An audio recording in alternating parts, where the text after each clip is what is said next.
folks. Just doing another video log today. It's been a long time since I've done one of them.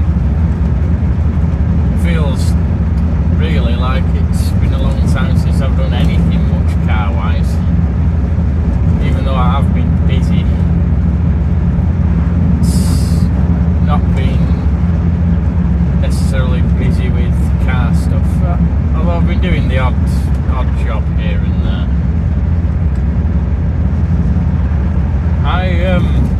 I went down to Bewley Auto Jumble in the spring, so that's going back a bit. May, to be precise. And I went in the Humber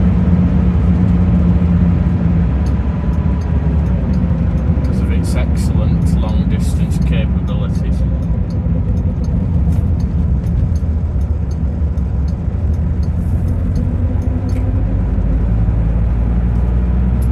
It's about 250 miles each way. And disaster struck on the way there. I was 200 miles from home. I was on the A34 doing about 70 miles an hour. And all of a sudden,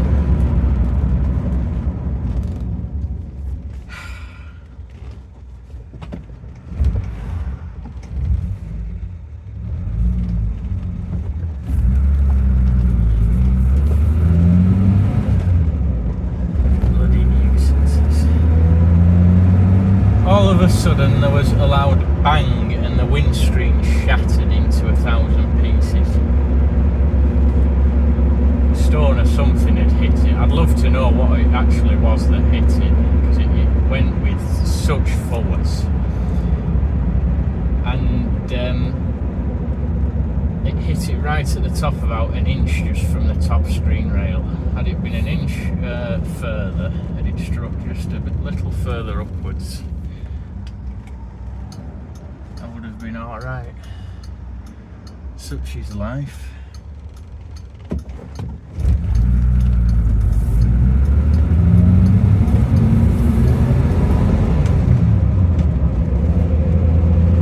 So the damn screen shattered, and that was on the way there.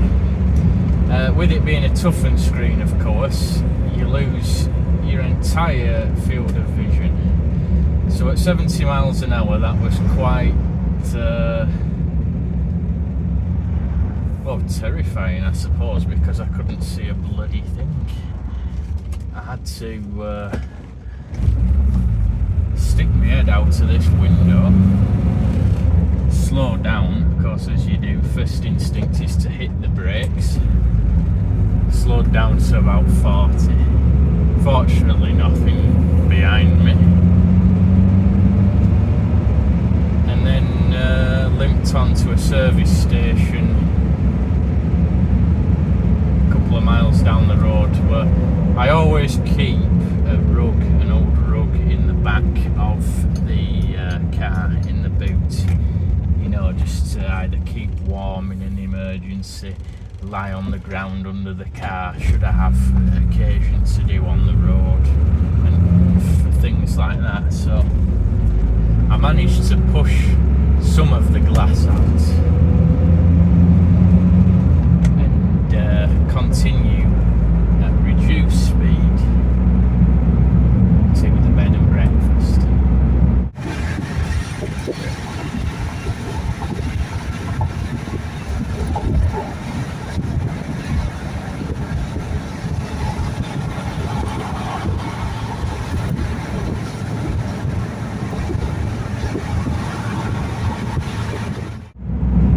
So it was a bad start to that weekend.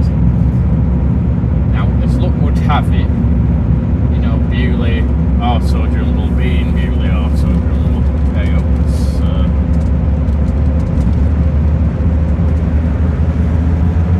A Ferrari 308. Nice.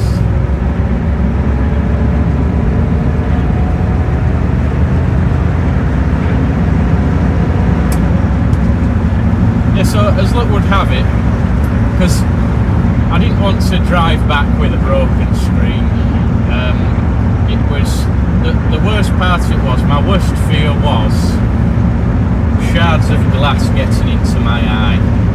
That I did not want. I had to squint. I know I wear glasses, but still they're no real protection.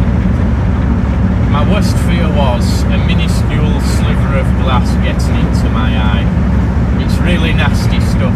Anybody who's suffered a broken screen or window can attest that that stuff, it gets everywhere. It goes into a sort of powder, and I'm still finding the odd bit of it here and there, the odd shard of it.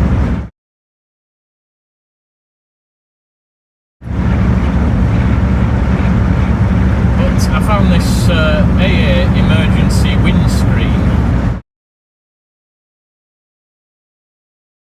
£5, which was it was a stroke of luck because that's the only one I saw there. Martin actually had one on that scrapper he dismantled it. That came with one of those. So I picked up, that was a good bargain, an absolute necessity, and that really did save the trip. It saved the weekend, did that find.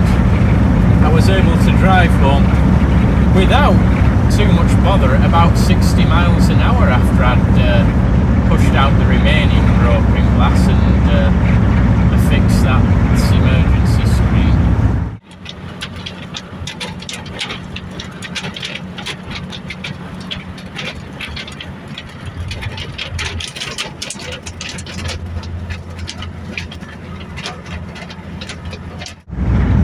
So I've kept hold of that should I ever need it again. Hopefully I won't. And I had a spare windscreen back at home, so the next day I fitted that. I've done it before, I've had the screws out before in this. It's an easy job. I'd much rather do one of these wraparound screens than a flat windscreen. The wraparounds are a hell of a lot easier. But that meant I'd used up my spare, so I mean we're talking months later here now, but I have managed to source another couple of spares. It's just a case of going to collect them now.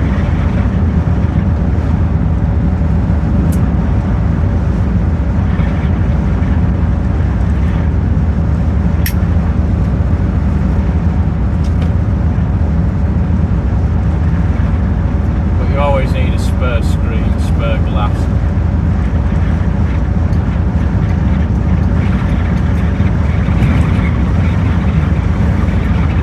The sad news I alluded to, and it took me quite a while to come to terms with this, is Martin's dead. You remember, regular viewers will remember the old chap who I used to go and visit, who was regularly up at his unit, tinkering on, helping him with jobs and doing my own jobs up there. And I was insured on all his cars.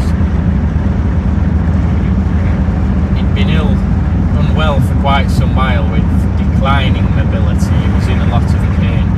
His spine was actually crumbling away at the base. He was in hospital for the best part of 3 years. He couldn't get up to much really because he was in a lot of pain. And he had this infection in his spine which the surgeons could not get rid of. It proved resistant to any sort of treatment. Towards the end, he'd actually turned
the cars, you know, how to deal with them, etc., and his units in with all that stuff all his projects and things he'd been working on. And he did ask me when he was alive if I would help with his unit. I said, of course I would. So I've been doing that, and me and a couple of other people have almost put that to bed now. It's practically gone. There's only his running cars left to dispose of now. My main fear was his Mark Hawks, which I'm sure I've shown in previous videos when I've been up at his unit. His intention was to make, he had two Mark Humber Hawks, a Mark 5 and a Mark 6. The Mark 6 he was stripping for parts to build up what he called a Mark 7. Of course, Humber never made a Mark 7 Hawk, but this Mark 5 he had, it had a V8 engine fitted in it, so it had a lot of work done to it, including painting the chassis a nice colour, disc brakes up the front, etc. So his idea was to make this Mark 7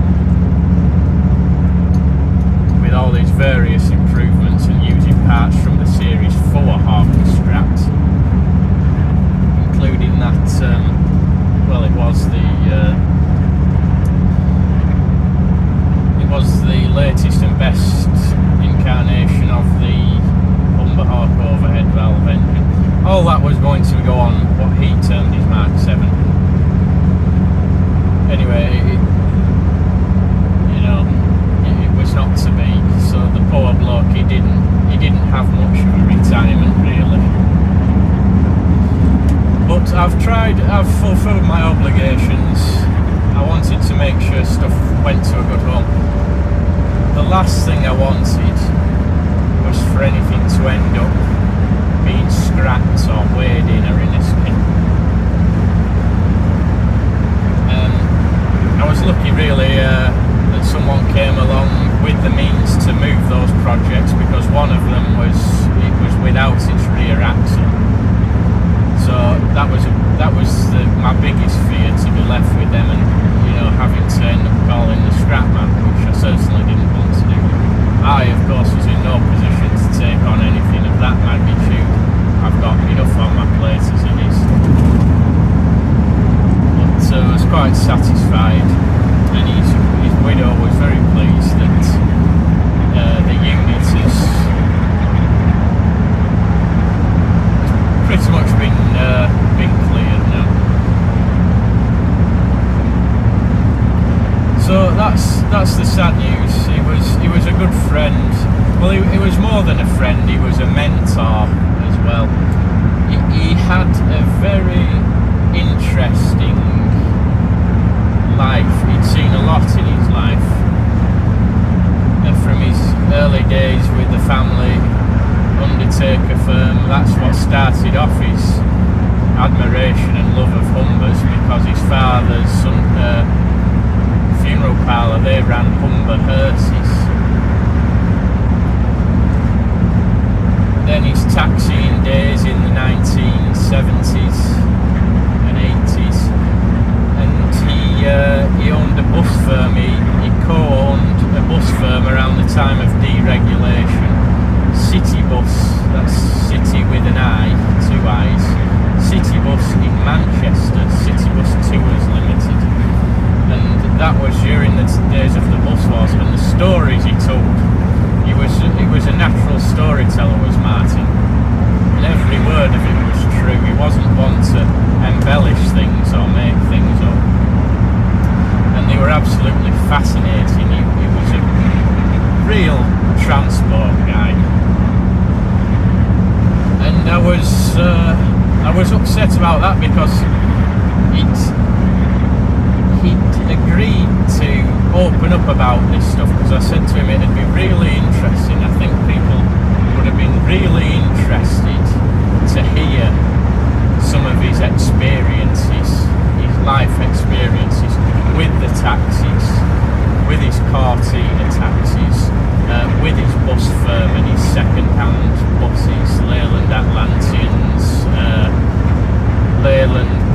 I think they were, all sorts. He had a right varied collection, a Scania, single deck, Metro Scania I think it was, and the political problems he faced as well in, you know, in competition with GM Buses North, etc. Sadly, I never got round to videoing, recording any of this stuff, which, you know, I ended up kicking myself for, really. But at least I've got memories of it. I can't do any of these stories justice. So I suppose if there's anything to be taken from this, it's if you know someone, don't put stuff off, you know. Do things whilst you can.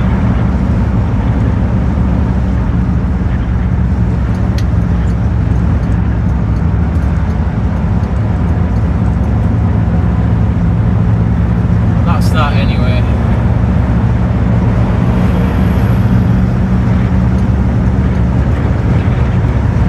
He's gone, but he's certainly not forgotten. And there's one other good thing actually to have come out of this. I've inherited his Range Rover P38. His wife gave it to me, and it's going to be MOT'd in a couple of days' time. It's already ran out, so I've not had the chance to MOT it yet, so I'm going to take it for its MOT. Hopefully it'll pass, because he did actually spend a lot of money getting it through its last one. New exhaust, auto gearbox oil leak fixed, so it's not really done hardly any miles. In fact, I've put most of the miles on it when I borrowed it last winter. So that car has come at the right time for me with winter approaching. It's a good runabout, and it's a good winter meter, because I won't of course use these old cars over winter, because it'll just destroy them. So the Range Rover, it's a good runabout.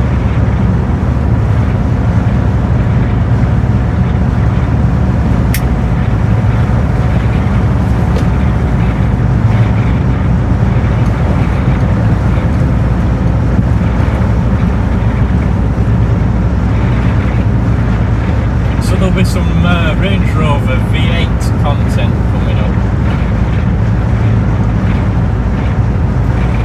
Otherwise, I've got a couple of jobs to do on the Humber. I've got the other side of the rear axle to do, the oil leak, the oil seals on this side, the driver's side. Rear screen needs to come out again, because it's leaking into the boots, which is no good at all. And I'll finally fit that the windscreen trim, that bright metal trim, to the rubber this time.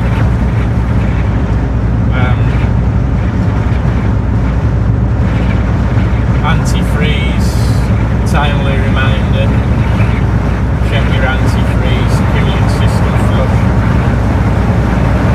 Even if you don't use the car over winter, you still need antifreeze.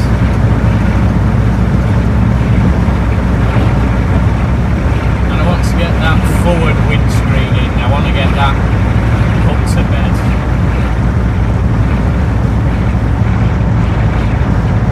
Before the really cold weather sets in, because it's no good fiddling about with windscreen rubbers when